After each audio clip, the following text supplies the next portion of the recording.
Greetings, webheads, and welcome to episode 20 of Witty Banter, yet another Marvel Crisis Protocol podcast. I'm Patrick. I'm Alex. I'm David. I have come here to chew bubblegum and kick ass, and I'm all out of bubblegum. Webheads, bonus points for the first person in the comments who identifies the source of that quote. High quality.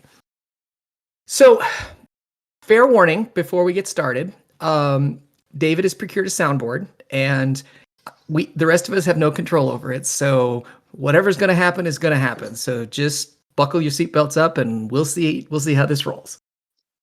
Here we go. It started already. We have a little bit of business to attend to. We've got a local tournament that is coming up, which we would like to tell y'all about.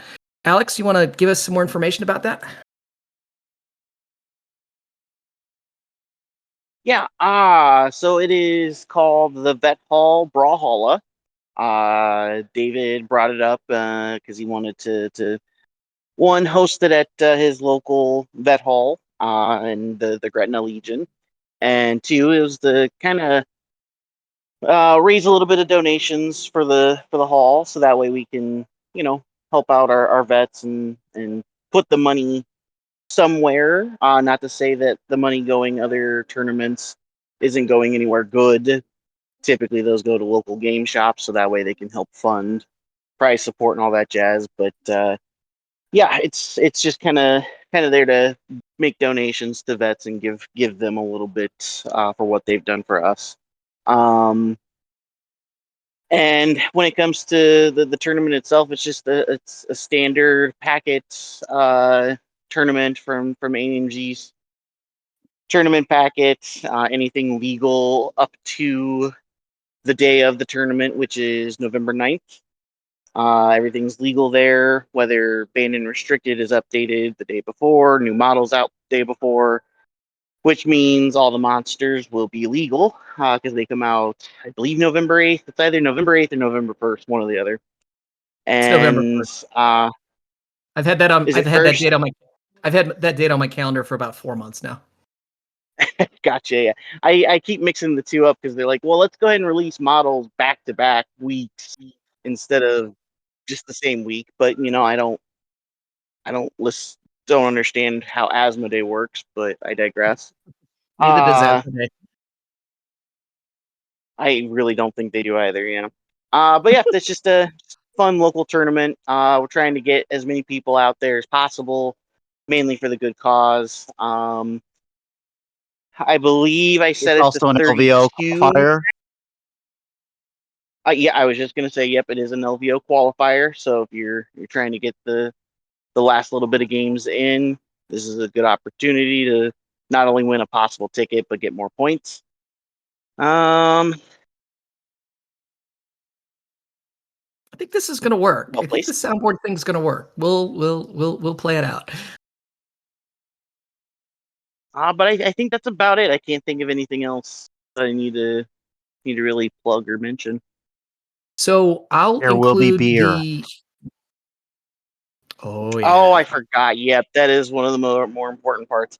A lot of the local tournaments here in Omaha, we tend to run them in schools because all the ticket donation are donations to the schools themselves. But with this one, we can consume alcohol, and I believe they will have a bar there as well. Correct, David?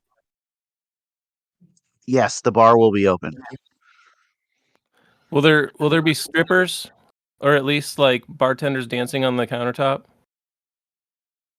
like female ones? I guess I'd take males too, just for the lulls.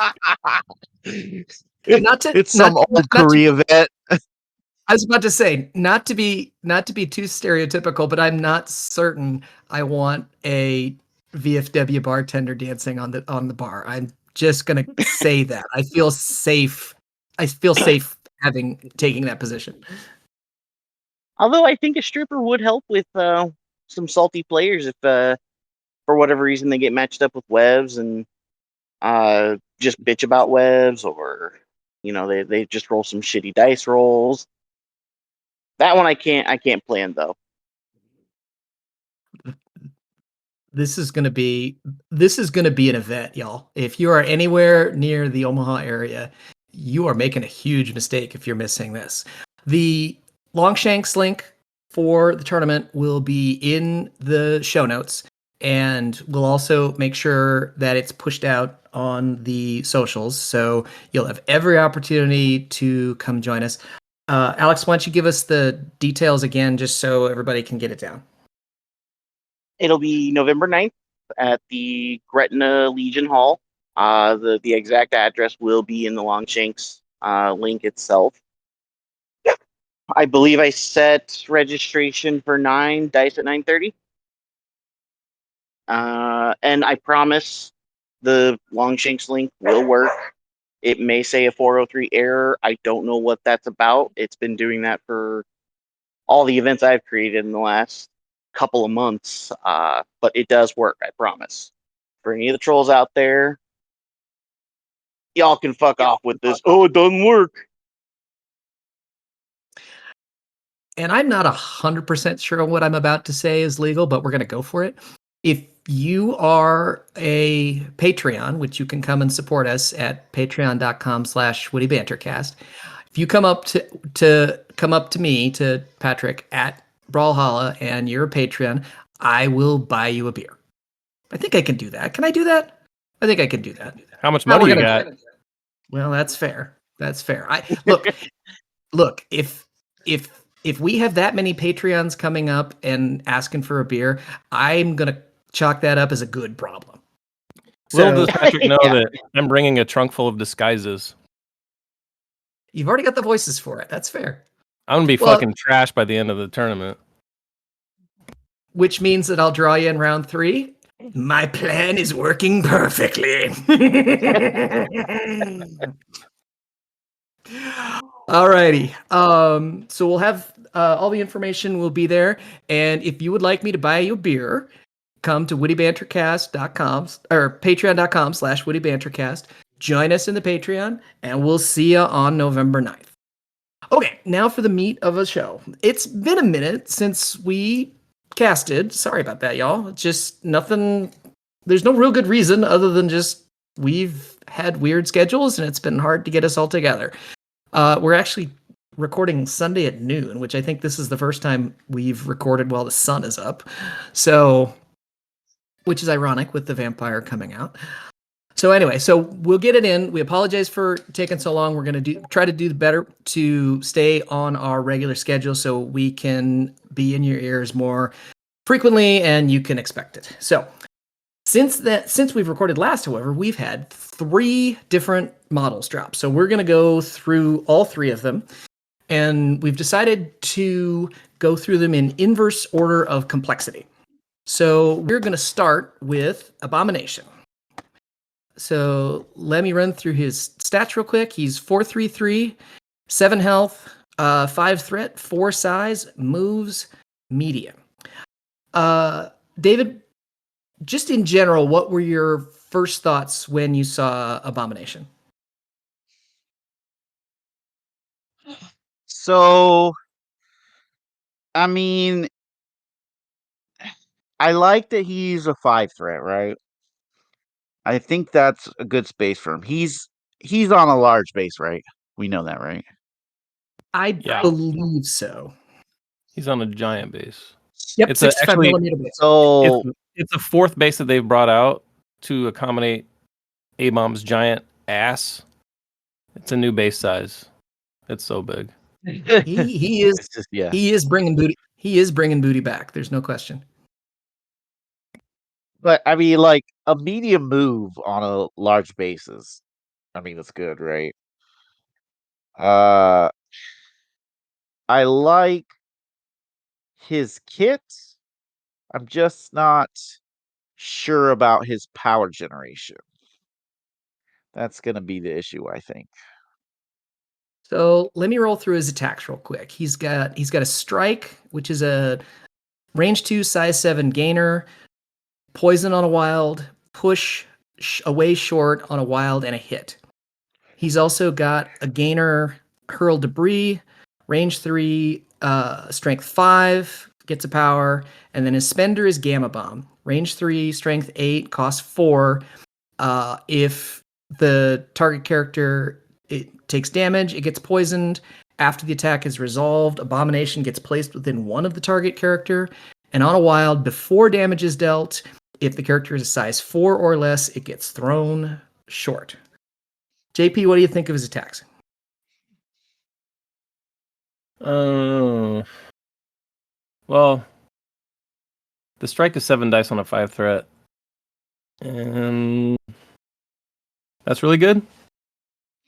I think, is Drac the only... I know we had this conversation in person. Is Drac the only character who has a 7 die attack at 5 threat or less I think so.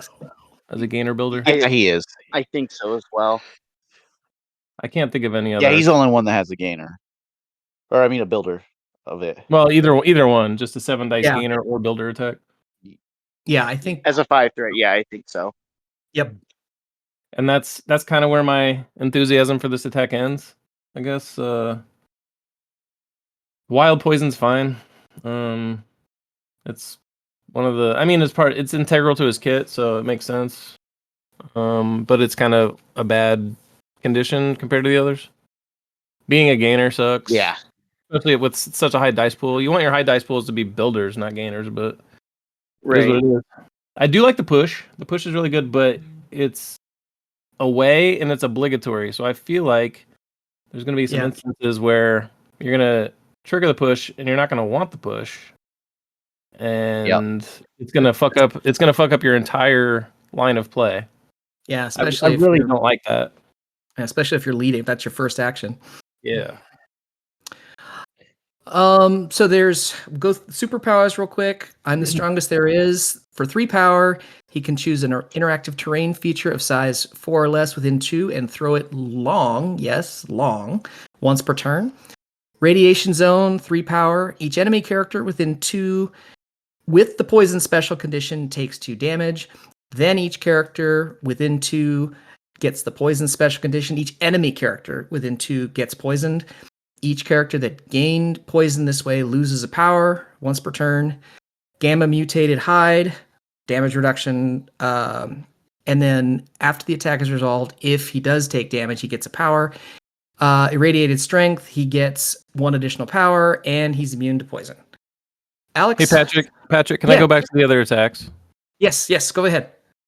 So his second attack is called Hurl Debris, and it's range 3, 5 dice, 0 cost. It's another gainer. This kind of feels like a flying kick or something from Iron Fist? what, Iron Fist or Shang-Chi, but without the payoff of the place. It's like with those characters, unless you really need that 1 power, most of the time you're just doing their builders, but you'll do a flying kick if you need to reposition or something. This is just like if A-Bomb is kind of like Sadhorn, like out of range for his strike, and it's just like, okay, well, I have another action. I guess I'll hurl debris. I feel like this attack is they were playtesting and they said, "Oh shit, we made that push mandatory. Let's, instead of just putting May, give him a whole new attack." Yeah, it kind of feels like that. But even depending on who he's fighting, he can even push him out of range of this stupid attack. I just don't like this attack. You'll probably end up using it just because you're going to be in situations where he's going to be outside of range too. And it's whatever. Well, it just feels the bad. same- I don't like it. It's the same range as his spender, so I'm wondering if the thought process was that he's going to have a hard time getting to 4 for his spender, so you give him a range 3 gainer to help him get there. That's kind of what it looked like to me. Yeah. That, or it's kind of there to help him get to his spender, so that way, if you don't want to roll 7 dice, you can roll 5 dice, so that way you can use his spender to reposition or get that throw in. Yeah. I would have liked to have seen another die in the pool, and possibly some kind of trigger on it.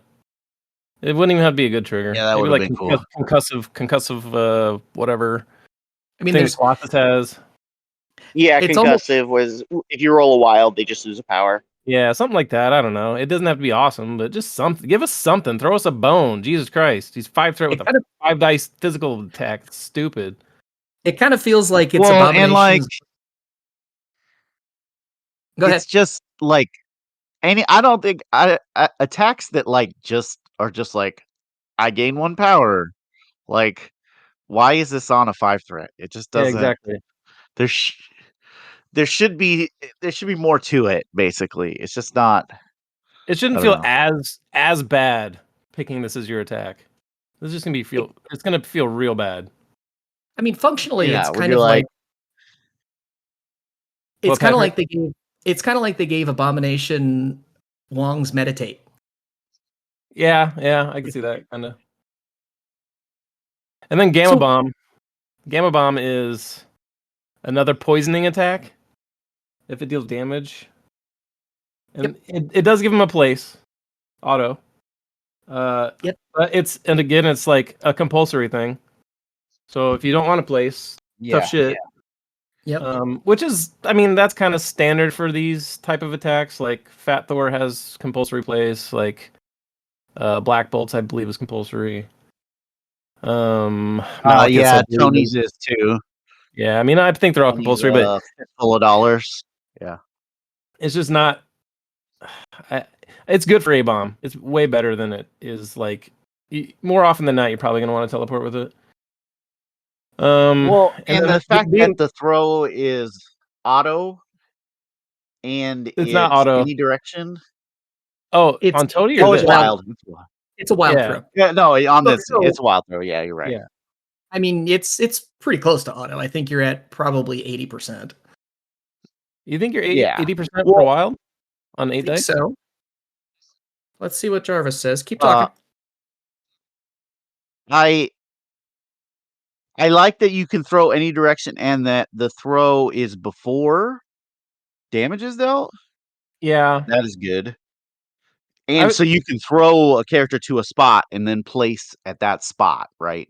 I mean, you can get a lot of movement like that. Yeah. Well, Wild on 8 dice yeah. is Wild on 8 dice is 70.25%, so not quite 80.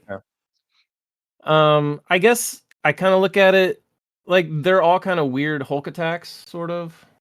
Like hurl debris is like a really shitty like thunderclap. Strike is a bad strike, and Gamma Bomb is a bad Hulk smash. Like Gamma Bomb doesn't do the stagger; it does poison, and then it's got a wild throw, same as Gamma. I mean, I agree with your statement there, JP, because honestly, and the few complaints that I've really seen about Abomination out there, and not just in our local group, just Facebook and its great toxicity, they're all like, "Oh well, Abomination, he's just a watered down Hulk. He's garbage in comparison to Hulk." And I'm like, I mean, that's kind of what he was in the comics. In the comic series, he would typically beat Hulk once because he was able to bonk him on the head before he got too angry, and then in 3 issues later, Hulk kicked the shit out of him. I mean, turn 1, he can move medium with his giant size base, hit someone with either hurl debris or strike, and then throw a size 4 piece of terrain long. Does he reach? Yeah. He doesn't reach middle. He doesn't reach No. mid table, right? No. So Yeah. And he can punch No. somebody at range 3 for sure. I haven't He put can it hurl out on, debris for sure. yeah, I haven't put it on the table, but it just feels like that's a long reach for a round 1 attack.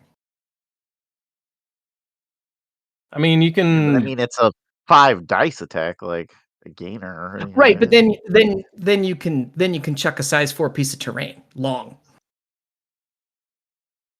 It's kind of like an Angela that's play, but true. you don't get the middle. Kind of. Yeah. I don't know. I'm not terribly sold on Emil Blonsky either, but I'm just. I So I don't what do we think he's think? bad. Like No, everybody says he's just a bad Hulk, and I'm like, I mean, technically yes, but he's also one threat less. And again, in the comics, yeah, maybe he bonked Hulk on the head early, but later on, Hulk kicked his dick in. So I really feel as though he's doing exactly what Abomination would do in the comics. He's gonna bully the shit out of five. Honestly, I think he would do it against a lot of five threats or lower. So I just don't hate him. I think he's great as a five threat in general. Okay, maybe great's not the best Well, word, but he's just not complete garbage. So what do we think of Radiation Zone? I mean, he's handing out poison left, right, and center, and then he can get to the point where every enemy within 2 of his ginormous base can suffer 2 auto damage, and then he can hand out more poison and do a power sap. I mean, it feels like if Abomination's whatever is going to happen with him that's going to be a pretty central part of what he wants to do. I mean, I do like that. I wish it was 2 power instead of 3, but it is what it is. They've I mean, been going that 14 route health. a lot recently. He's 14 health with DR, right? Like that's good. Yeah, we've seen it with Ulik. And 433. Ulik's 4-3-3 or 4. I think he's 3. No, he's 4-3-4. 4-3-4. So he's very similar Okay. to Ulik with 1 less mystic. They both have DR, 7 health on each side, 5 threats.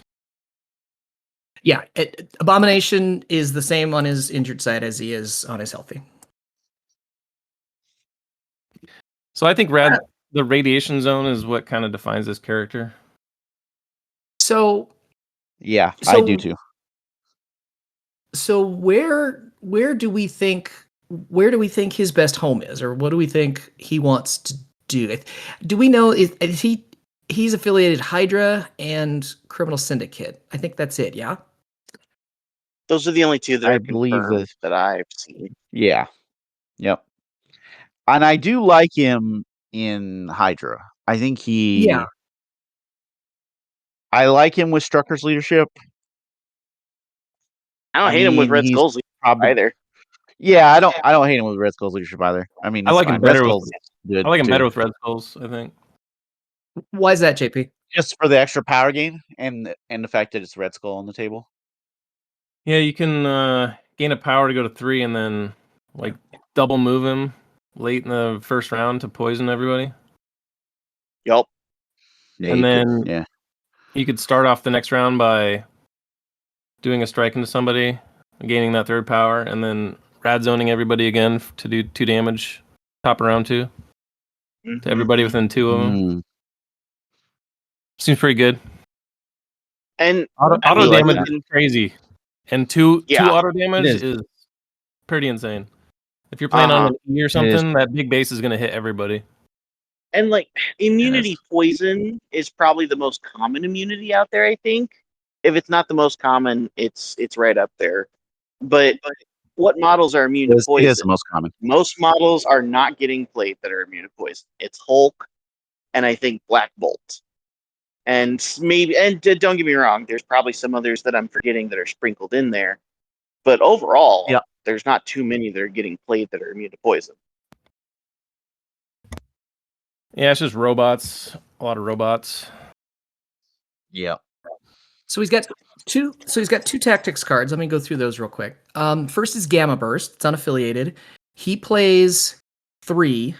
Each enemy character with the poison special condition and within 2 of Abomination. Push each enemy character with the poison special condition and within 2 of Abomination away medium. Each pushed character suffers a damage. So when you stack that on top of his superpower, he could theoretically do 3 auto damage to people within 2 players within 2 or enemies within 2 of them. Yep. I mean this in a good way. just like a comparison. This seems like Phantasmagoria with extra steps. I mean, it is, right? Yeah, I suppose that's true. Yeah. It's like a bad Phantasmagoria with steps. Yeah, no, and like I kind of mean it in a good way, just because like that's the best comparison I could make. Yeah, you're right. But it fits his kit really well. It's also a medium push any size, which is pretty good. Yeah, that's And true. is it specific?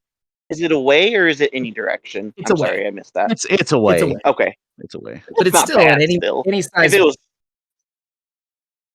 Take a hike, Sentinel.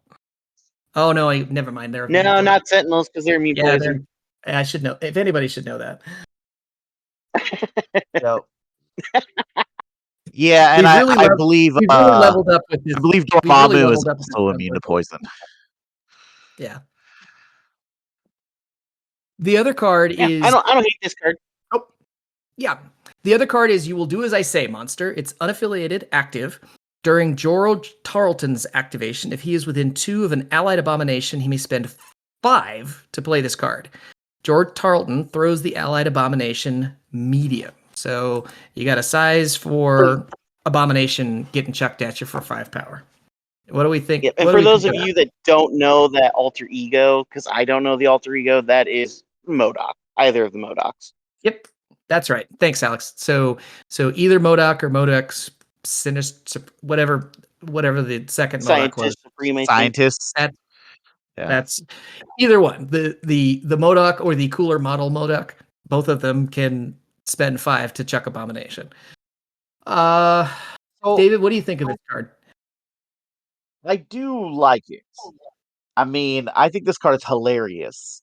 Just like throwing a fucking giant abomination medium into somebody is hilarious.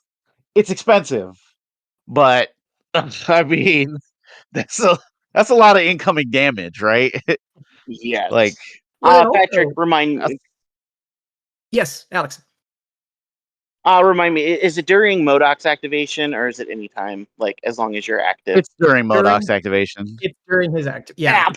Okay, that's the one thing I don't like about that, because being able to throw abomination on his turn, being able to do shit afterwards, I would have liked that more. Yeah. Here's a 65 millimeter base getting chucked medium and then getting to have some fun. Hello. Yeah. I do like a good card. I would have liked it better if it was during Abomination's turn. But whatever. One thing to keep in mind though, it is throwing Abomination, so he will take a point of damage. Yep. And he can't use his something. Yeah. And he can't use his DR for getting thrown because it's not an enemy effect.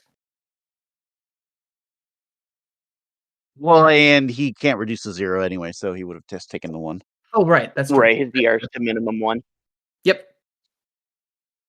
Yeah, I don't hate the card. I aside from the 1 point I mentioned, it's a good card still. Okay.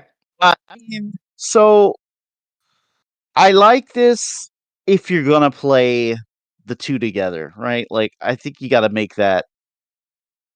You got to make that trade off. Like, are you gonna take MODOK? Are you playing like Hydra or something where they're both affiliated, and then maybe you take this card. It's not a bad card. It's a lot of. I feel as though both of his cards though are very specific to the affiliations. I feel having Abomination's push card I think is better in Hydra, and then I think the throw card is better in Criminal Syndicate. I do like that too. Yeah, I think you're right. I kind of like the synergy with MODOK 2 and A-Bomb. Yeah. Being able to sack attacks in A-Bomb. Yeah. The DR and the extra power gain. Well, and I think A-Bomb's just great in all 3 Criminal Syndicate leaders as well. Getting the reroll from Daredevil, Kingpin. I mean, he's a big fucking potato. And MODOK gives him the ability to pull off his triggers a little better. Alex, you and just do made more damage. You just made Claw very sad. Oh yeah, I forgot he's a leader too. Well, fuck him, he's not a leader. He even uses Claw. I mean, I Claw is hope very that's a womp helpless. womp for Claw. That's 100%. So, so let's just let's kind of wrap him up a little bit. What do we think of him? Do we think we're going to be seeing him much? Are you guys going to be interested in using him or playing him for anything?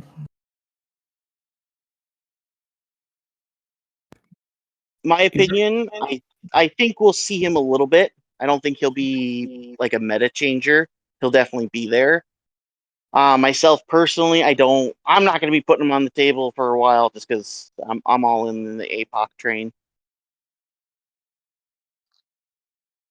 JP, how about you? I've never put Hydra on the table. I'm not really a big Hydra fan.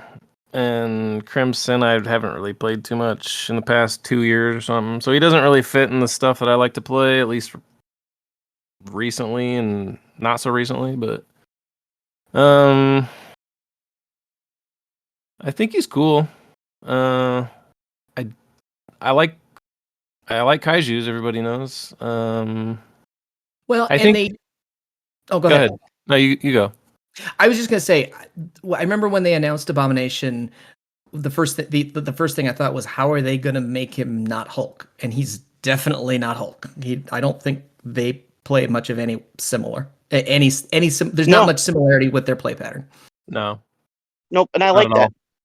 I do too. I actually I think that from a game design standpoint, I think that's cool. David, what do you think of Abomination? I think he is gonna be a role player in the affiliations where he's affiliated, but I think he probably doesn't get splashed very much. I don't see. I mean, maybe you do some weird thing with like Steve 1 and using Steve's leadership to like do stuff, but I don't think that that's great. Yeah, you could do Steve 1 or like Inhumans maybe, or something like that. Professor Alex? X maybe. Yeah, Alex, you're the Yeah, apocalypse maybe. guy. You're the apocalypse guy with all the poisons he's handing out. Do you think that would synergize at all with Apocalypse? No, he's a 5 threat that is a splash. I don't think Apocalypse takes splashes. Okay. It's something I'm thinking about actually. I've been thinking about it for a while. With Yeah, with Pestilence. Like yeah, Pestilence can do a I'm damage. pretty good with Pestilence. Pestilence can do a damage too. If they already Yeah. have the condition. Yeah, So you can just agreed. have all But these, the you can have thing all is, these he's a dudes 5 running threat around doing splash. AoEs. Yeah, sure. I mean, you're I giving don't- up one of your it- riders for it. Right, and that's just Well, getting expensive, and I don't think you do it. well, the Another other thing to think about too within an apocalypse is the fact that he poisons multiple times, so you can like use Apocalypse's thing to like drop another condition on somebody. So I don't hate that. Yep. another thing is going back to Hydra. You could play him with Omega Red Right. and be stacking those. Like if you can activate one, deal 2 damage, activate the other one, deal 2 damage. Like if you're playing against like a low health team, that's a lot of health. Then trigger his Yeah, card and that's take another damage. Yeah. Throw Warlock, so 17 threat Hydra with Strucker, Abomination, Hydra Bob, Omega Red, and Warlock. 17 threat, throw out a lot of poison. Man. Does Well, Zola that'll give be- poison? No, I don't think Zola does. He gives out bleed, shock, slow, or stun. Yep. Yeah. Okay. Yeah, I mean, Any other? I think he'll be interesting. He'll be all right. I don't think he's bad. Okay. So let's move on to his box mate or box mates. I'm not entirely certain how to phrase that. The Wrecking Crew. Love them. I'm just love gonna start there. I love them. So pro tip: they're not they are not Wrecking Crew, they're the Wrecking Crew. So they're between the original Human Torch and Thor, Hero of Midgard. Thanks, Jarvis Protocol.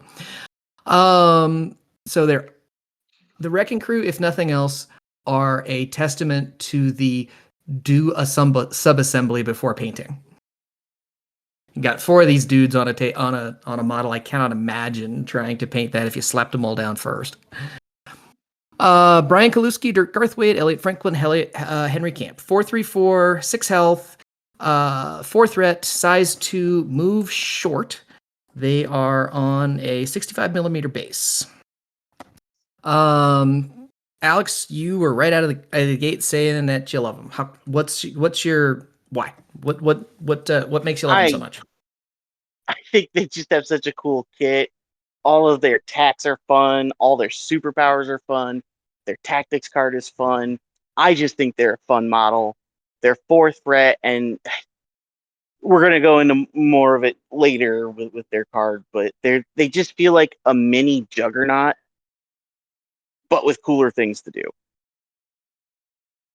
I have, every time I think about them, I just have this image of like when Pigpen moves around in Charlie Brown, there's just this cloud that moves around him. That sort of feels like what the Wrecking Crew would be like on the table. 100%. Okay. I do think it's funny that they're 4 Mystic, though. Don't know why they're 4 Mystic when you've got, there plenty of other models that should be 4. Aren't they like isn't the stupid crowbar Asgardian or something? I believe it is Uru metal, and they are enchanted by Carnilla. So yeah, you take your local toughs from the bar and you have an Asgardian juice them up, and you get the Wrecking Crew. Yeah, I think that's like cool. So let me roll through their cool. attack. It is cool. They have 3 attacks. First is Indestructible. It's a range 3 strength 5 gainer. On a hit, you get Thunderous Impact. Target character gets stunned. Physical attack, Pile Driver. Range 2, strength 6. After the attack is resolved, if damage was dealt and this character is size 3 or less, you push away short. On a wild, you do Suplex. If the character is stunned, it gets staggered. And then Mystic Spender is Wrecking Bar Fling. It is Beam 4, Strength 4. After the range tool is placed, you destroy all size 2 or smaller interactive terrain that overlaps it and add a die for each terrain feature that goes away. After each attack is resolved, the character gains a power. After each attack is resolved, if damage was dealt and the target character has stagger, you throw it away short. David, what do you think of his attack suite? I mean, his attacks are pretty good. Their attacks are pretty good. Like, I mean, gainers are. I mean, it's fine. They generate an additional power too. The beam is a gainer, which is like crazy.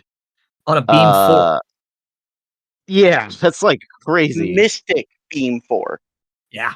Yeah, and it's it's a gator. It's like great. Like if you can live the dream and like stun, stagger somebody and then throw them, like Yep. that's pretty freaking good. Yeah. And when we get into the superpowers, we will show you how that can happen. So let me roll through those real quick. First is Bulldoze, pay 3. Push the character medium. It doesn't stop its movement if it contacts a size 2 or smaller inactive terrain. Instead, it's destroyed and the character keeps going. If you contact one or more enemy characters, one contacted character suffers a damage, and then the character stops, can be used once per turn. And then let's take them down, boys. You pay 3. After an attack made by this character during its activation is resolved, it may use the superpower. Character makes an attack action and must choose an attack it has not used yet this activation. Can only be used once per turn. So, JP, does this mean that these guys get 3 attacks per turn? Yeah, usually. Barring anything weird, because They gain an additional, as long as they're in place for attacking, they gain an additional power during the turn, and then they can do 2 builders to get there. Yep. And that's Uh, and I forgot to mention that they are Asgardians, so they get their extra power. Sorry, I said builder, not gainer. But like they wouldn't be able to weave a pile driver in there. They'd have to do 2 indestructibles. But well, I guess you could end with a pile No, driver. Well, no, I take that back. You could just beam first, right? Yeah. You could beam first and then do the or thing. you And then could. indestructible and the pile driver. Well, they already start with 2, right? So you just do the gainer, and then you can technically do the. Oh yeah, it is. You could do For some like. reason, I was thinking it was 4. I was thinking crystal. Yeah. It costs 3. Yeah, it's 3. Yeah. So you should be able to do Yeah, this you can do it. easily, right? Yes.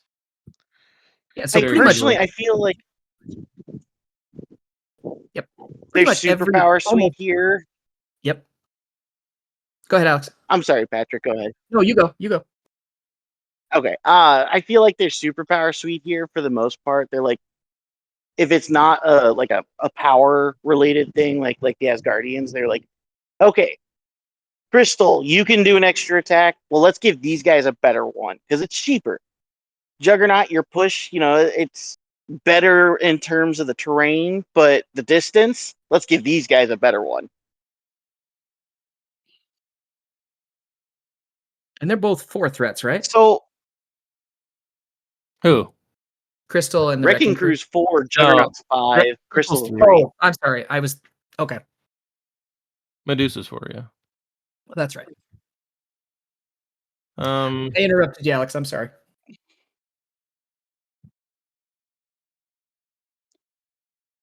That's all I had.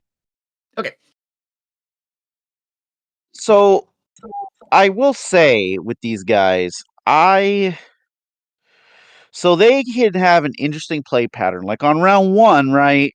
They could move, instruct a ball, bulldoze into somebody, be on mid, and then like pile driver if they want to. Which, I mean, like you could like stagger somebody like that, right? That's pretty good. You could also like move wrecking bar fling and maybe hit a couple models and then bulldoze, and then maybe you can like instruct a ball and get enough power to pile driver if you like hit enough models on round 1, which is pretty good.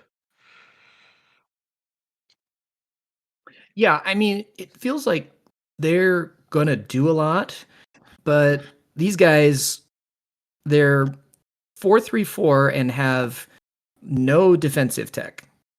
So they do have 6 health, but it kind of feels like they might go down fairly easily.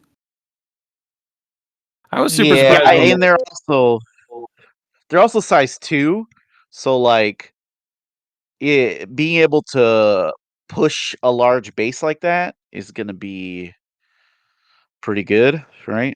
Mm-hmm.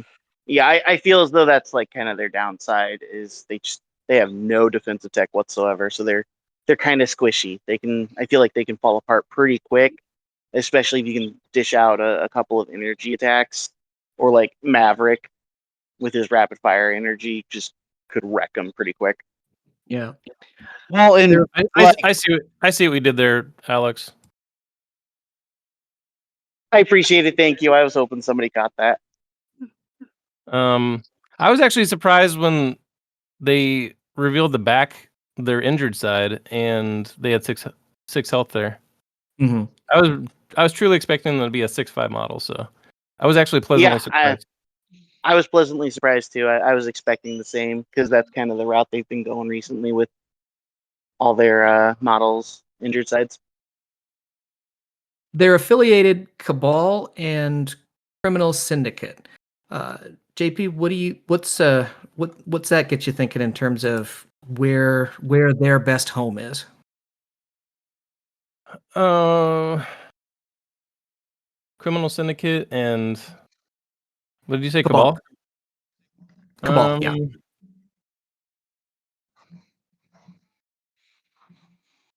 I don't really No, I think they'll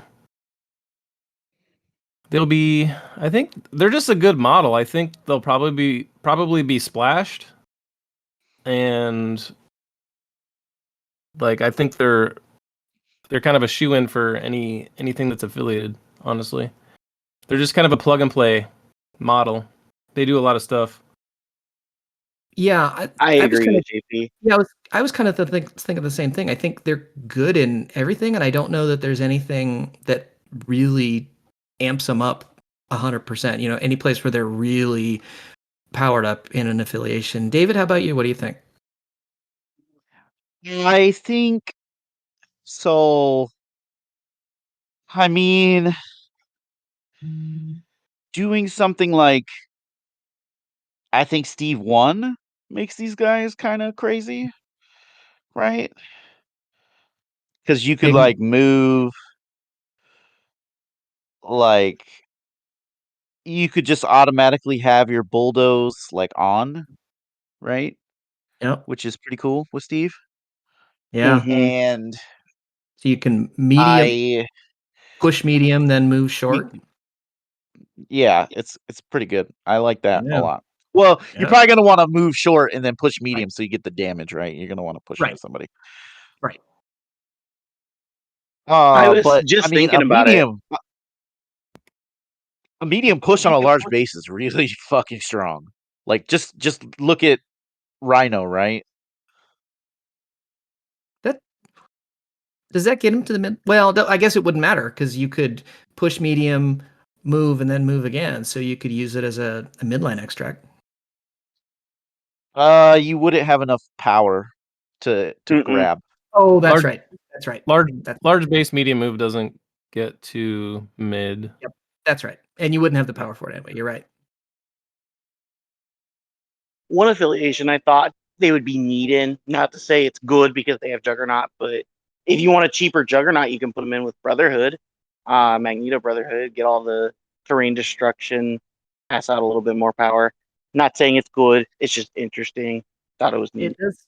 It does synergize. You're right. It's I do like them in with Midnight Suns with the bump. It's Oh, pretty good sure. too. I like So that a they've got lot. Wrecking Crew's got two cards. The first one is Mystic Menace. It's unaffiliated reactive. During the power phase, an allied Wrecking Crew can spend a power to play the card until this character is dazed until the end of the round. When an enemy character ends a movement within 2 of this character, that character gains the Hex special condition. JP, is this card any good? I'm gonna have to read it again. My brain didn't process what you just read. Basically, they can spend a power in the power phase. If anybody ends a movement within 2, they get hexed. As long as they're not dazed. So As long as Until the end of until any right, point, character. right. Yeah, I don't like that. so you don't. Really? So Oh, here's the I thing. like it. I think one Hex is really strong, right? I mean, I think Hex is good. Two, it's only one power. But the thing is, like it says any movement. So if you throw an enemy character or you push an enemy character or something, they get hexed. That's pretty good, right? Well, For plus one power. Or how exactly does the crises order happen? Would crises happen before you'd be able to spend the power? Because if you get to spin the power first, this is not too bad with spider infected either. I don't I believe it goes character then crisis, right? I'm not sure. I can't Like yeah, remember, and I don't have it in front of me. it has to go character. It has to go character instead of crisis because the old because you couldn't before they changed how Infinity Formula worked. You or no, Infinity Formula still worked. They didn't change how Infinity Formula works. Uh-uh. Yeah, before you could or like you can't use what's that stupid Criminal Syndicate card? All according to plan. You can't use the power you gain from Infinity to play all according to plan. Oh yeah, that's right. Yeah, and cat and mouse happens before Infinity Formula would happen too. So if you cat and mouse Yep. onto an Infinity Formula, you'd get the extra power. Yeah. So yeah, And I don't hate the thing this that card with didn't Spider work before Infected. was cubes. That's what I was thinking of. Because cubes they changed to happen in the cleanup, as opposed to before it used to be in the power phase, so you couldn't use that power to pay for all according to plan as well. The other card they've got is Stronger Together. It's an unaffiliated active. During their activation, the Wrecking Crew can pay 3. Choose a character of size 4 or less within 4 that was attacked by the Wrecking Crew this activation. If the chosen character was attacked once by the Wrecking Crew, you throw it away short. Attack twice, throw it away medium. If attack 3 or more times, throw it away long. David, what do you think of Stronger Together? This card is crazy. Throw it away long for something that they're going to be able to do on pretty much every turn seems effective. There's no size restriction on this. It's size That's 4 or less. 4. Oh, does it say? Wait, Yeah, size. what does it Choose say? a character. Oh, it choose a does say character 4. of So okay, size- I see it. Still, But still, it's size 4. is long. Yeah, throwing a size 4 long is stupid. That's like silly. Well, and if you do go in their order, right? Like if you go gainer, then the 6 dice thing that staggers, then the other thing, that thing throws if they're staggered. So you could like throw them and then generate enough power with the beam to like throw them again. That's like pretty dumb too, right? Yeah, And you choose a character within 4 to do this. Within 4. That's ridiculous. Because Juggernaut's Do You Know Who I Am is only range 2. So like this card's real good. I like this card a lot. I think both their cards are really good. The first one's cheap, and you can do movement shenanigans with it to hand out hex. And then this one is just let's pile on more and more good stuff. Well, and they're both unaffiliated. So if these guys are going to be Splash Kings, then you could bring their cards with them. JP, what do you think? This card's I like this card a lot better than the other one. And it's even if you do like the other one, it's kind of one of those like deal with the devil / highway to hell predicaments where you're probably not bringing. I mean, a lot of characters have that. Shang-Chi has 2 good cards. You just don't typically bring 2 cards for one character unless that character is a kaiju or something. Yeah, I can agree with you on that one. That character's like part of the game plan of every time you play. If I had to pick one over the other, it would definitely be the one that throws. Yeah, but I like both cards. This card's pretty insane. It has so much utility in it that it's like you can just do the wombo combo and launch somebody long. You can just hit them once and then like if they're a size 4, you just throw them into something. You get a size 4 throw. It's insane, and you can do that. Yeah. You can do it at range 4, so you can tickle somebody with your beam and just throw them off a point to like deny them points. You can do it to throw somebody into someone who's like hanging out on a point with 1 health left. Yeah, it's just got so much range and utility to it. It's only 3 power. That's just the average of a typical character throw. It's such a good card for frankly no reason, because we've seen plenty of other good cards that are just or cards that could have been good. You could also just like randomly tap somebody with the beam at range 4 and just throw them away short. That's what I'm saying. That's what I said. Yeah. Yeah, JP mentioned that. It's got so much range that it's honestly the only range 4 throw in the game. and it's that I can it is think the of. I only could one. be wrong, No, it's It but is there's not enough. no. So you have a fourth. It's You have a only fourth one. threat it's character. just stupid good. Yeah. So you have a fourth threat character that can make 3 attacks, bulldoze to hurt somebody, and then throw somebody. That seems pretty good. It's pretty good. Yep. Does it Any- specify attacks or just damage? No, I'm just saying for the card, just for the Wrecking Crew in general. I mean, his activation could feel like it Oh, could take gotcha. forever. And for a fourth threat, you can do 3 attacks, bulldoze and hurt somebody, and then yeet somebody long. I love Your it. turn. It's so good. Are you guys? What do you guys? Are you guys planning on playing Wrecking Crew? And if so, where are you thinking that you're going to plop him? Alex, you're kind of the most excited for him. I know you're all Apocalypse all the time, but is Wrecking Crew going to see your rosters at all? Yeah, they'll definitely see my rosters. I don't know where.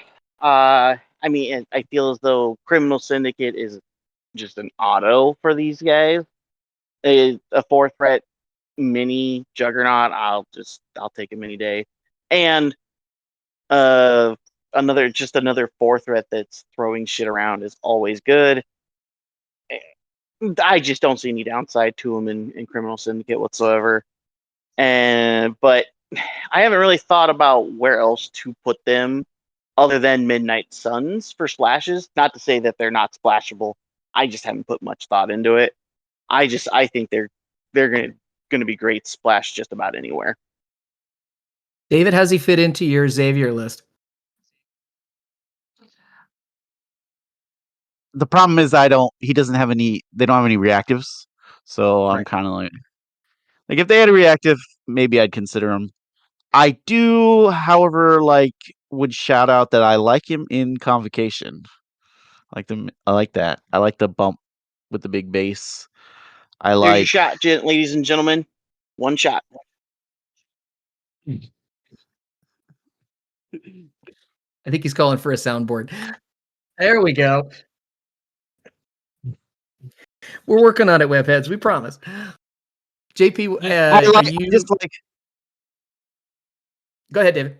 Yeah, I was saying I just like the bump. I like the ability to place them up with Strange, and so they can get a whole lot of economy on their first activation. Like, I think they're pretty good. How about you, JP? You see any place where you might play these guys? I can't wait for the amount of triggered hate mail we get for the soundboard. Oh, People are going to be like, I was listening to your pod for 10 minutes. And I had to shut it off because of those stupid, retarded air horns. Yeah. People are going to hate the soundboard so much. House Party Protocol is pretty successful with it. I agree. I agree.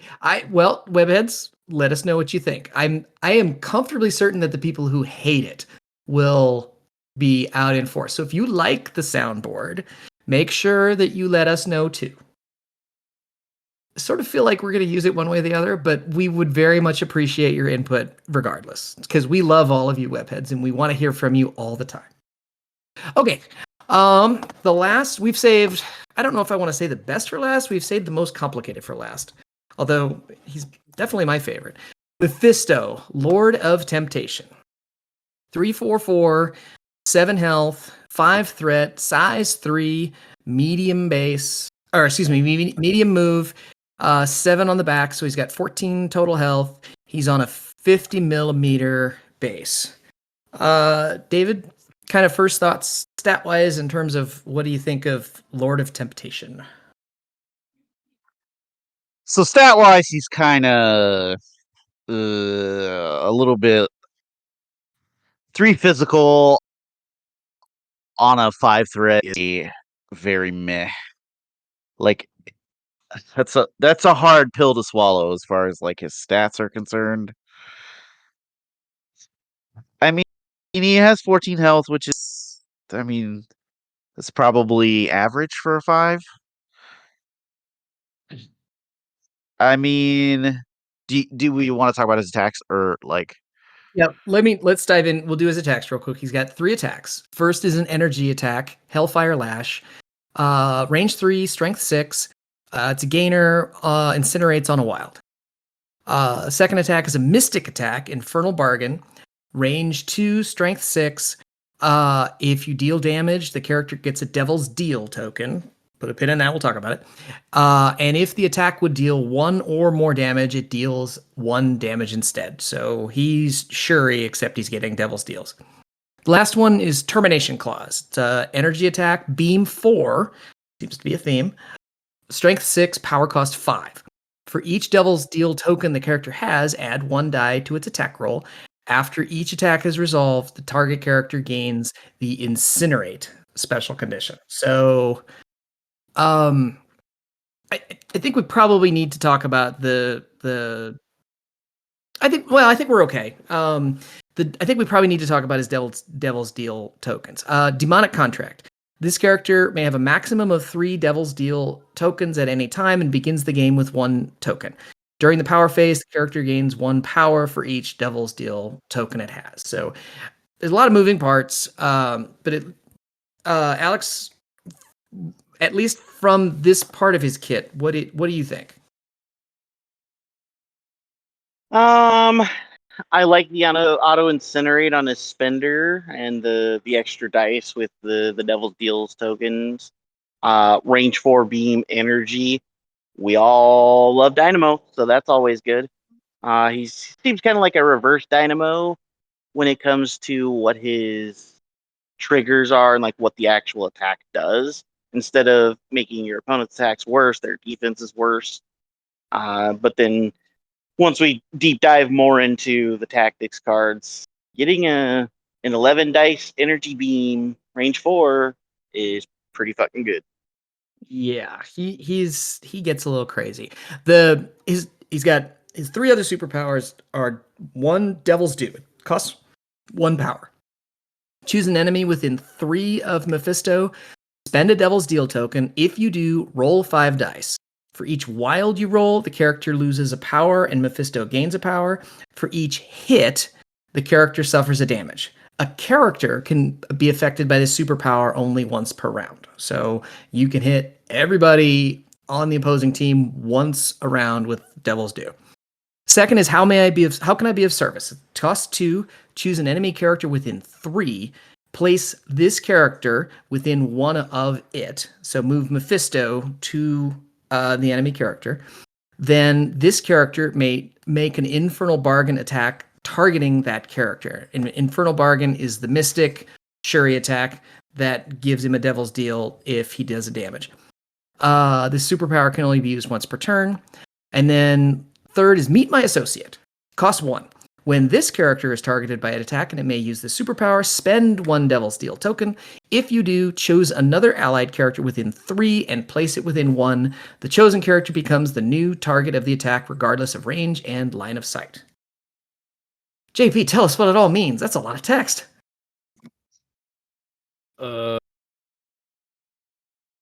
Meet My Associate is pretty good. It's basically Heroes for Hire on a stick.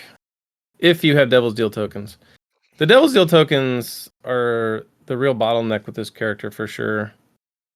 Well, you definitely feel like you have to have a plan as to what you're going to do with them. Well, he doesn't gain them except for the Infernal Bargain, right? And then he gets 1. He starts with 1 and then his tactics cards can hand out some of them. Yeah, his tactics. So there's 1 tactics card that just gives him 5 right away. Well, it increases it the max to 5 and it gives him 2. Yep. Is it 2? I thought it gave him 5 right away. My apologies. No, it changes his ceiling from 3 to 5, but then he gets 2 right away. So you end up. I do like Meet My Associate is like, it's really good. Yeah. And it's the best thing on his card. It's the best thing on his card. And place it so it lets you basically port someone range 4 plus possibly. And they take the hit. Yep. I like the idea of daisy chaining it somehow. It's somebody that's got like another sacrifice. Essentially, it's like, okay, you hit Modoc 2 with this, and then Modoc 2 passes it to somebody else, and they happen to have bodyguard, and or somebody else has bodyguard, they take it and just daisy chain it all the way to somebody that you really want to take it. That's like super inefficient. Like I don't like that. That is Did like I say it was good? That is the Rube I didn't say it was Goldberg. good. I just thought it was neat. So I want to see you break somebody's brain with that. So here's the thing. I'm a sucker for characters and abilities that like are forcing your opponent to have like to make the like you're just like trying to make them have tough choices. Like it's like, oh, do you want this thing or do you want this thing? They're both bad, but like, Mephisto's all about that. yeah, I really like that. I also like bringing along somebody like Dracula, where you like as soon as he gets attacked, you just go, okay, I'm gonna pull Dracula up.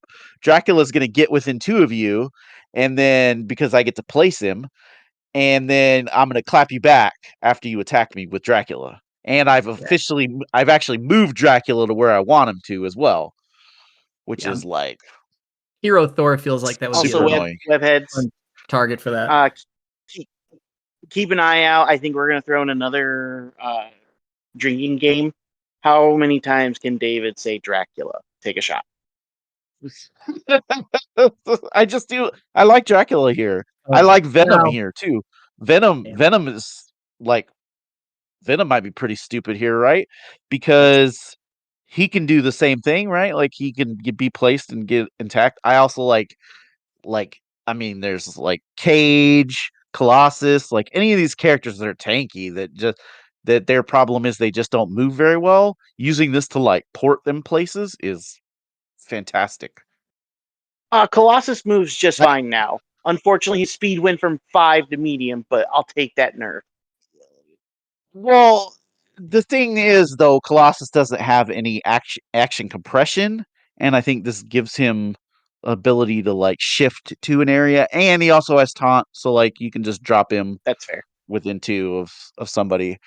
I also like Honey Badger for doing this too, right? Like she's a cheap taunter that you can just like port up and like I don't care what happens to her, but feels if you put Gwenom next to him too, it feels like you're really gonna break your opponent's head figuring out who's getting attacked and how to avoid it. Yeah, that's the other thing too, right? Like I think you build some kind of I guess when we talk about his leadership, we can get to that. But okay. I do really like the idea of like on round 1, you just run Mephisto up and go, okay, I'm going to be within 3 of somebody on my deployment zone. If you attack me, you're going to get my associate in your face, right? Like, I like the idea of that. Mephisto is immune to incinerate and poison, and the back of his card doesn't change. So let's talk about let's get into let's do his we'll do his leadership first, and then we'll go from there. It's Devil's Reckoning, unaffiliated. It is a it's a it's a My Hellfire. When it's a My Hellfire card in which you get the Legion of the Lost. During the cleanup phase, your opponent chooses one non-dazed character they control without the Incinerate special condition or the immunity to Incinerate. The chosen character gains a power and the Incinerate special condition. Additionally, during the cleanup phase, choose 2 characters you control. The chosen characters gain 1 power. JP, where does Legion of the Lost rank in terms of affiliation? I don't know. It's a little bit hard to unpack for me without seeing it on the table. It's giving your opponent power. It's giving you power. It's incinerating. I don't hate it. I don't hate it. I think it's pretty decent without seeing it. Having 2 auto incinerates is pretty good, even though you're giving them power. It could crack open something that they didn't really have access to before, though. Like, oh shit, I wish I could play this guy in Steve 1, but I don't have a Steve 1 list. But now all of a sudden, I have an extra power, so I'm gonna do some cool stuff. I don't know. We'll have to see. It's a symmetric effect and then they get incinerated. So it breaks the symmetry there. I don't know how good of a leadership it's gonna be, but it seems decent. David, what do you think? So I quite like this leadership, actually. I think of the character of the tactics cards leaderships that's not convo, obviously. I think I like it better than Hellfire Club. And I like it. It's definitely better than Dracula. Dracula's. I think Wait, you Dracula's like it better? You like it better than not good. Hellfire Club? Yeah, that feels like I do a like it hot better take. than Hellfire Club. Yeah. Wow. Well, okay. So the thing with Hellfire Club is it's her leadership is restricted now, True. and you're essentially paying the tax of Emma when you take her leadership too, right? Like I mean Emma's a fine character, but she's not an amazing leader, right? Her leadership is really good, but like losing the restricted and just like having to take Emma, I think this is just better. Like So because you're saying that it's not so much that you're comparing the leadership by itself. You're saying that when you take everything into account, Legion of the Lost ends up being maybe a stronger affiliation on the table to put down than Hellfire Club. yeah. Well, and so I've been thinking about this. This leadership might be a place to splash Apocalypse because you're giving him an extra power, right? You're already putting Incinerate and like Mephisto's already incinerating stuff too, so like the ability to drop another condition using Apocalypse's thing seems really good here. I also like the idea of doesn't like work though, David. what do I you mean? think they have to give the incinerate to somebody who doesn't have incinerate. Well, no, I'm not talking about using the leadership. I'm talking about like so say they give somebody incinerate using the leadership, and then you activate Mephisto, and Mephisto incinerates them. Then, Oh, okay, I see what you're saying. yeah, then it passes it, right? I also like the fact that you could do what I was saying before, where you park Mephisto up somewhere on round 1, and you get somebody to attack him, and now you port Apocalypse right into their face. Apocalypse takes a hit. Cool. He activates and slams somebody right there. I think that's pretty cool. I like it. I think it's pretty cool. I think you can do some cool kaiju stuff by just going tall with these guys and like forcing attacks into the kaijus rather than into Mephisto. So and then just have Mephisto just be annoying. So you either leave Mephisto alone in the middle of the board or you're powering up Hulk. Yeah, exactly. Well, and you could do that with Hulk too, right? Like you could put him and just walk Mephisto into the middle of the table and go, okay, attack me. Now Hulk is in the middle of the table and you put Right. power on him. And like, I think that's pretty good. Yeah. Okay, so he's got 3 other tactics cards, which are kind of brain bending. So let's go over those. First one is Brand New Day. You're welcome, Spider fans. Unaffiliated reactive. When an enemy character would be dazed or KO'd while within 3 of an allied Mephisto, he plays this card. The enemy character's controlling player chooses one of the following effects. The enemy character is not dazed or KO'd and removes 1 damage, all special conditions, and up to 1 activated token from itself. Additionally, Mephisto gains 2 Devil's Deal tokens and removes an active token from any allied character. Or Mephisto removes all damage from and special conditions from himself and gains 3 power. Alex, what do we think of Brand New Day, the card?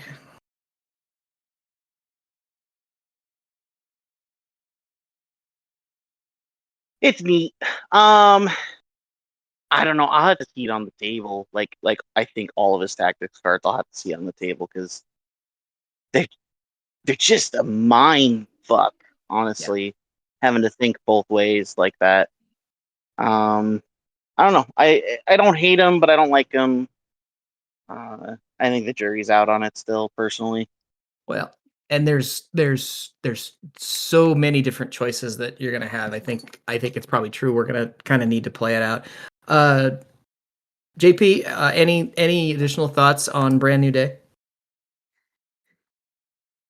I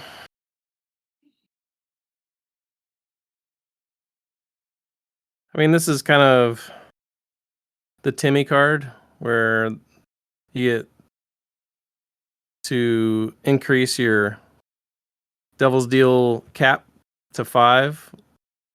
I think people are going to be... No, that's a different. That's Not up the ante. That's a different Wait, what? card. Yeah, that's the other card. Which one are we on? We're on Brand New Day. We're on That's Brand New Day. That's what I have pulled up. No, Brand New Day doesn't increase it. He gains 2 tokens. Oh, he gains 2. But he gains doesn't 2. I increase see. his. Yeah. Okay. Yeah. Well, he gets 2 for up the ante as well. Guys, we're doing this podcast way too early in the day. I need to Sure. be at night, and I need to be drinking. This doesn't work. Well, See, I'm already drinking, so we're I was about to say, I'll just drink for the both of us. There's nothing that's technically preventing you from drinking. That's true. For me, it's Sunday and football is on, so I'm just drinking. That's just how it works. Webhead. I don't like the choice on this card. Like, do you feel like the choice is too easy for your opponent? Like, the window is just weird, right? So you have to daze somebody, and then Mephisto has to have. I mean, he doesn't have to, but if he doesn't have damage, they just pick the power thing. Okay, he gains 3 power, sure, whatever.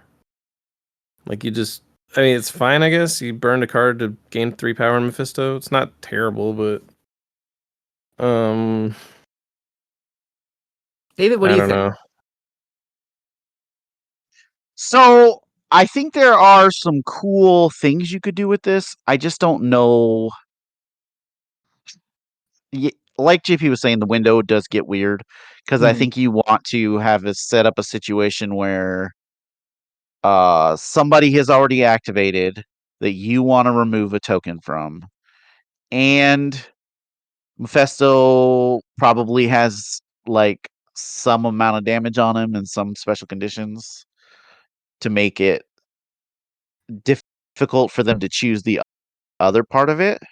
And I also think you want to daze or KO somebody who hasn't activated, because them removing a token from itself, it doesn't matter if they don't have a token, right? So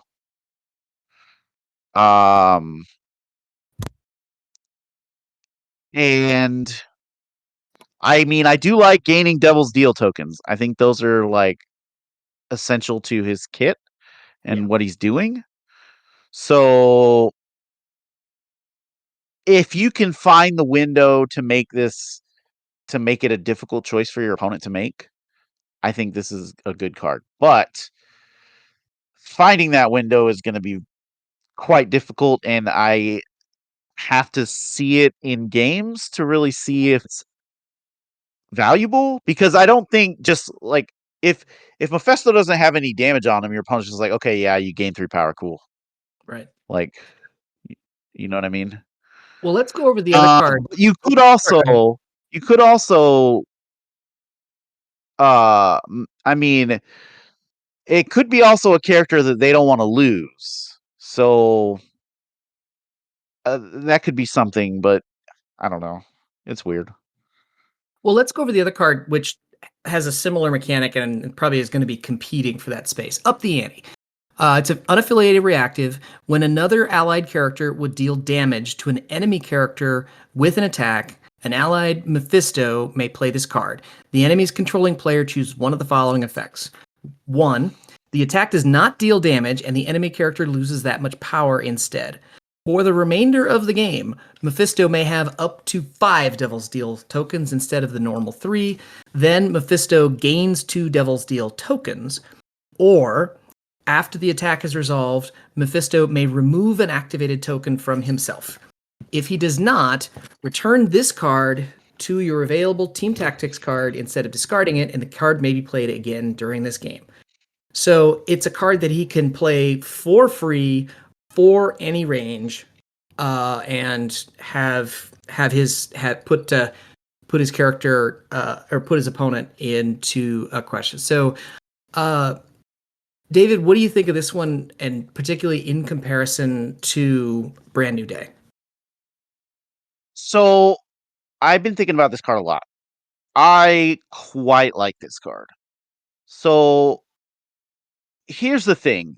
So when I first read this card, I was thinking, oh, like you're trying to like. I think when I first read it, I was thinking, oh, maybe like him activating again is really good, right? But the more I thought about it, the more I'm like, I don't really want to activate. I want the Devil Deal tokens. I want the 5, right? So maybe what you do is you just set up, so you play a tall roster, right? So that you're trying to control priority, right? And every round you just activate Mephisto first. And then you go, every time you deal damage to them with something, you just go, hey, you want to up the ante? And then if they decide to give you the Devil Deal tokens, cool, that's what you want. If they don't, and you're like, okay, well, I just removed this activation token from Mephisto. Cool, I get to activate again. Or you could just decide, I don't really want to activate again, and keep it. And then just keep presenting this to your opponent every time you damage them. This is like it's so annoying. It's like, okay, do you want to up the ante? Like eventually, I feel like they'll just cave and be like, okay, fine, we're gonna do this game. So your And grand I plan like for the this card idea of is that. just to be a troll? Yes, just to be a troll. The But I also trolls, think the that, troll affiliation. I mean, you could but be I a also real think that him. dick at a tournament, right? With clocks, and just flip the clock to him every time you Yeah. want to up the ante, just to trigger him. Like, how many times can you do it? Because you could Yeah. literally you could trigger this every time you do damage. And am I right in Yes. reading it? Am I reading it that if Mephisto hasn't activated, then it's either your opponent takes the deal, or it goes back into your hand, right? Yeah, you just put it back in your hand. Yeah. Right. Yeah, I mean, it absolutely can be. That was what I thought too. It's absolutely going to be a nuisance. Yeah, exactly. Well, and this card has him gaining tokens and getting to 5 is like, because he gets power off the tokens too at the start of the power phase. So like, Yep. if he can get 5 of these things, he's all of a sudden he's got 6 power on him. Like, and is that's throwing around a beam 4 11 dice attack. yeah, it's I think it's really strong. So like, and if you activate him again, maybe that activation ends up being valuable. Like, if you put him in the middle of the table on round 1, right? And somebody attacks him and you port Drac up, Drac attacks him and you up the ante, right? Yep. Then they're faced with the problem of, like, do I let them activate Mephisto again in round 1 where he's in the middle of the table. You know what I mean? Like, that's pretty good, right? So I So like it. I think it's cool. I think you can mess with your opponent with it. and the way it's written, after the attack is resolved, Mephisto may remove an activated token. So you can even if Mephisto is activated, you don't have to remove the token. You can choose to just Exactly. You return don't have the card to. to your hand. So you're in total Yeah. as if you're Mephisto, you're in control. You're in total control over which outcome you get. Yeah. I think that's like, that just seems super fun and super annoying, and like, I like it. I like the whole. It's I like the whole, like, you just got to be like, do you want to play a game? Just up the ante, up the ante, up the ante. yeah. Uh, Like a little just whispering in their ear. Hey, you want to up the ante? it is thematic as hell, that's for sure. JP, when do you think, like, what's the thought process of when you would, other than shut the fuck up, I don't want to hear anymore, fine, you can have the 5 tokens. When do you think, as an opponent, they'd take the deal? Well, between Up the Ante and Brand New Day, it's giving the opponent the ability to steal prio from you, which is a consideration, because Yeah, prio can be absolutely. very significant. Yes. And giving And the I do opponent think that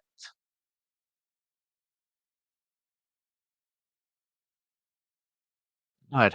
Sorry. I do like giving the opponent the option or the choice to take prio from you is kind of detrimental, I guess. Well, it's something that, in addition to everything else, you're going to have to be thinking about. That's for sure. Yeah. Well, and if they give you the option, you don't necessarily have to take it either, right? Like, you can be like, well, I mean, yeah, you cool, can I'll leave just this card face up pocket in the front of card. you the entire game. That is an option. I don't know. I feel like Mephisto is. I think he can I think he can definitely be good. He's got a lot of tricks and stuff on his just character card. But the Rube Goldberg possibilities are kind of crazy. I feel like it's gonna take some figuring out to really dial in like a good Mephisto play. Because I don't know. I'm not convinced with all these cards yet. I'll have to see, but it's So- just I'm with JP on that. So between Apocalypse and everything you can do, and now Mephisto with everything you can do, Alex, if nothing else, it seems like they've ratcheted up to graduate level the complexity of the game. I think Yeah, so. I agree with that. I looking at all these tactics cards that Mephisto has. I mean, he's going to be a tactics whore. He has 4 tactics cards on his own, and Yeah, I yeah. don't think he's. I don't know if you're going to play that many. I think like if you're going to play him as your leader, fine, understandable. I think you're going to take maybe one of his other tactics cards. Personally, I don't think you take both of these cards if you have characters that you're taking that have good tactics cards themselves as well. That was kind of the issue people had with Wolverine originally. He was a tactics whore, but this guy is even more so a tactics whore. He takes them all, basically, and I think that's too much. Well, let me go over the last tactics card because I think it's the one that's going to be played the least, but maybe you guys can tell me if I'm wrong. Embrace the Inferno. It's unaffiliated reactive. During the power phase, an allied Mephisto may spend 4 power to play the card. All other characters within 3 of Mephisto get the Incinerate special condition. This round, when an allied character with Incinerate is attacking, it may reroll all of its attack dice. If it does and the attack deals damage, it removes the Incineration special condition after the attack is resolved. David, is this card any good? I mean, full rerolls are good. It's Yeah, but like a it's reroll. shitty. But it's reroll all. Yeah. Yeah. Oh, well then, yeah, this card's not great. It's not Yeah, great. I mean, I think if it was No, I reroll, thought it was any. I thought it was any. But no, Yeah, it if it's reroll all any, is I think if it's reroll any, you can argue that it's a pretty good card. If you're rerolling all, it's like, meh. yeah, And you're yeah. I'm and just you're not. incinerating all your guys. Yeah, and the attack has to do damage to remove the incinerate. Yep. I don't I don't like. Well, and it doesn't help Mephisto either, right? Because he can't. One, he can't be incinerated, and two, it says other characters. So Right. like, maybe you take this card to like drop incinerate, but you're already dropping incinerate anyway, right? So why does it matter? Yeah, it feels The like leadership is doing it, Mephisto's doing it. Like, I don't think it's that good. yeah. So if it was reroll any, it would Yes. be good.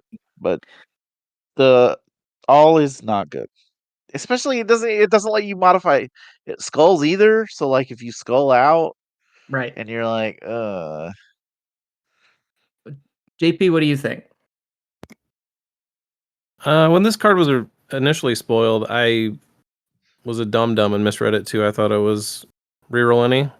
I did Reroll too. all is pretty bad. yeah, Um, reroll all is pretty bad. I think the 4 power is the nail in the coffin on this one. Like, what Yeah. the fuck? That too. 4 power is so Well, and expensive. you have to play it during the power phase. So Right. like this is the kind of move that wants you to have priority too. Like I don't know. I'm not I'm not feeling this card. Yeah, it feels like it's so hamstrung with the power cost and with the reroll all instead of reroll any, and the fact that, I mean, you're probably taking a minimum of 2 other cards, because if you're going to take his leadership plus one of the 2 choice cards, it's just really hard to see how you justify a third card in your 10 that's kind of meh at best. Well, and the other thing too is like with his leadership, right? You're going to be wanting to take characters that have valuable tactics cards. Like for instance, if you wanted to do the Venom plan, well, Yep. I think you take Lethal Protector, right? Like if you want to bring Cage, I think you bring Heroes, right? Like all of these things amount to it. I think it pushes most of these cards out. You're probably only going to play maybe one of them, Right. and I think it probably should be the ante, just because I think I, that card is just yeah. fun. Yeah. I'm digging that card. Up the ante is definitely is definitely my plan on going first when that comes in. So, it, Alex, do you think Mephisto fits in any other affiliations? He is affiliated Cabal and Criminal Syndicate. So, how do you think he fits in those? Eh, eh. I don't. I don't have strong opinions one way or the other. I honestly think he fits best in his home, which is his leadership and his affiliation. Uh, I I think he's more of a splash character per se, and more so just because all of his deal cards they're unaffiliated, if I remember correctly. Yep. And I mean, They are, that's kind of where you go with it. It doesn't matter where he goes. Granted, I'm not deep diving in all of the I think 23 or 24 affiliations we have now, but I just don't see him fitting anywhere. Even the 2 affiliations he's part of, none of his triggers really need the Cabal leaderships. The Criminal Syndicate leaderships don't really help him out that much either. It's neat if he's in Modoc Criminal Syndicate, but it's just meh. I think he's just better splashed places overall instead of any kind of specific homes. David, how is he in Convocation? I think he'd be okay in Convocation. I don't think he's amazing, but I mean the bump is good. I do like shifting attacks to random places to get the bump. I think that's kind of cool because like you could like if somebody attacks you, you could like shift it on to like say Mordo and then use that to like place Mordo and then bump him somewhere else. Like I think that's pretty cool, but You I heard it don't know now, how ladies you and use gentlemen. that. Get ready to take your shot because David's going to play Mephisto in Convocation, and he's going to rave about it. So I think if his attack that gave tokens, if it dealt more than one damage, he would be fantastic in combo. But because it doesn't, you could play him there, but JP, do you see any other I place do. where? Oh, go ahead, David. So I do like the idea of grabbing a grunt and putting an attack into a grunt. I think that's kind of cool, but I don't know where you would get value out of that. Well, I suppose to get Ironbound's books back, if nothing else. Well, yeah, that doesn't work. They changed it. They nerfed Oh, the that's books. right. That's right. I don't know. Thematically, meet my associate and have it be just a hunk of shield age. It's like what? What do we do?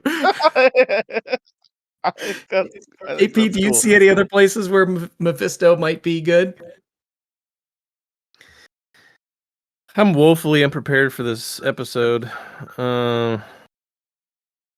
Mephisto's a lot to digest. I don't know. He's a 5 threat, so flashing higher threats is always kind of a challenge, unless they're just really independent, I think. You really got to get your threats worth, if nothing else. Yeah, like splashing a Hulk, yeah, he's going to go do stuff. Mephisto's kind of like he's just I don't know. There's a lot of moving parts, and he's not just some guy you just send off on his own. I'm sure there's going to be lists that pop up that are going to use him well. They're going to be able to integrate his superpowers really well into their game plan. I can't think of anything off the top of my head, but I'm sure it'll crop up. So I do like him with Steve. Just because you can like set up scenarios where you're porting Steve up to where you are to like have him as a bodyguard. And I like the fact that it makes his whatever card that places him or whatever superpower that places him, it makes that cheaper. Because I think is that 3 or 2? It is 2. How can I be of service? It is, yeah. So like the thing to think about too is if he doesn't have a Devil's Deal token on him, he is only gaining the 1 power. So like having the ability to like place him 1 and gain a Devil's Deal token is pretty good. Well, he'll have 2 power starting round 1, right?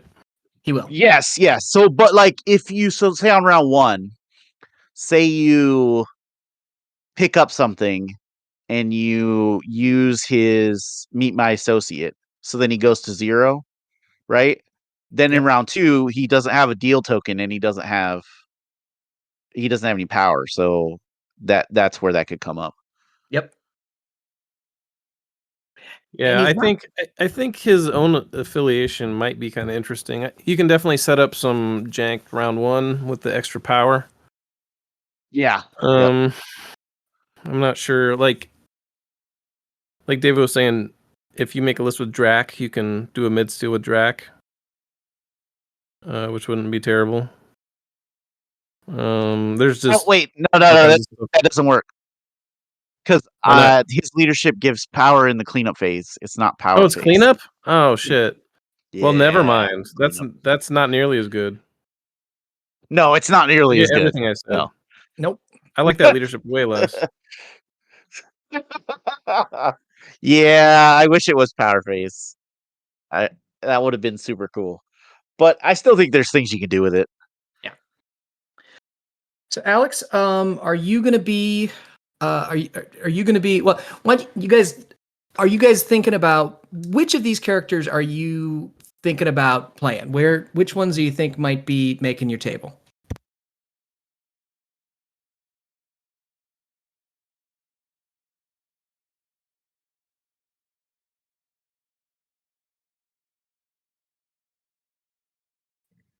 Alex, are you awake? I think I'll probably be playing Mephisto. I might mess around with him. I do like the Wrecking Crew.